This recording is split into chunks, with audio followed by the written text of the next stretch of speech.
Usually when people think about creation, they reach to a point where they think about the creator, and a step forward they ask themselves who created the creator, because Satan is always trying to make their mind busy with this kind of question. It is narrated by Ans ibn Malik. Rasulullah sallallahu alaihi wasallam said, people will not stop asking questions till they say, this is Allah, the creator of everything. Then who created Allah? A tricky question by Shatans which brings lot of people in doubt. There's a God. Then you have to say, but sorry, where did God come from? It's not a question I hear often asked. Who is the creator of God? Very good question. If I ask you, brother, that your friend John, he gave birth to a child. Can you guess the child was girl or a boy? Boy. Boy. Brother, can a man give birth to a child? Now you understood. A man can't give birth to a child. So where's the question of it being girl or a boy? So by definition, God is uncreated. So a question, who is the creator of God, is like I asking you a question, your friend who's a man, he gave birth to a child, is it a girl or a boy? The question is illogical. Because by definition, a man cannot give birth to a child. So where's the question of girl or a boy? So by definition, God is uncreated. Every created thing has a creator.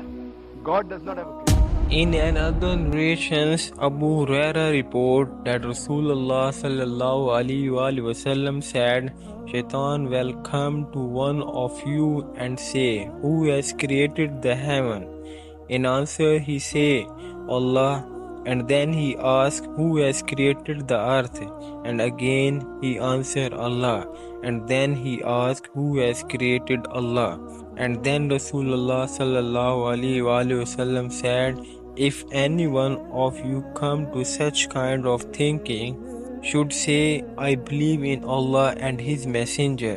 It does not mean that Islam has no answer for it. It means a person should not think in such a manner that there is creator for Allah. Remember, Islam has answer for every kind of question. Therefore, when a person asks such a question from you, do not stop him, because everyone has right to know about Islam. So when he asks who is the creator of the creator, then another question rises, who is the creator of the creator of the creator? And there is another question, who is the creator of the creator of the creator of the creator? The sequence continues unlimitedly. This is an elementary point in the philosophy of science. Suppose astronauts were to find on the backside of the moon a pile of machinery there that had not been left by American or Russian cosmonauts. What would be the best explanation for that machinery? Well, clearly it would be some sort of extraterrestrial intelligence that had left the machinery there. And you don't have to have an explanation of who these extraterrestrials were or came from or how they got there or anything of that sort in order to recognize that the best explanation of this machinery is intelligent design. In order to recognize an explanation as the best, you don't have to have an explanation of the explanation. In fact, when you think about it, requiring that would immediately lead to an infinite regress of explanations. You would need an explanation of the explanation, but in order to recognize that as best, you need an explanation of the explanation of the explanation, and then an explanation of the explanation of the explanation of the explanation, and so that nothing could ever be explained. If you say, what caused the cause that caused the universe, then let's continue. What caused the cause that caused the cause that caused the universe? Let's continue. Then what caused the cause that caused the cause that caused the cause that caused the universe? Let's carry on. Then what caused the cause that caused the cause that caused the cause that caused? And that goes on and on and on backwards. But at one point, I have to have an uncaused cause, or there would be nothing in existence today. Think of a string of dominoes.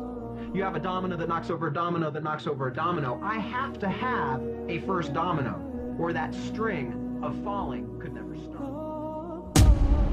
So, when it is unlimited, it means that there is no end, and a rational mind cannot accept that there is no end.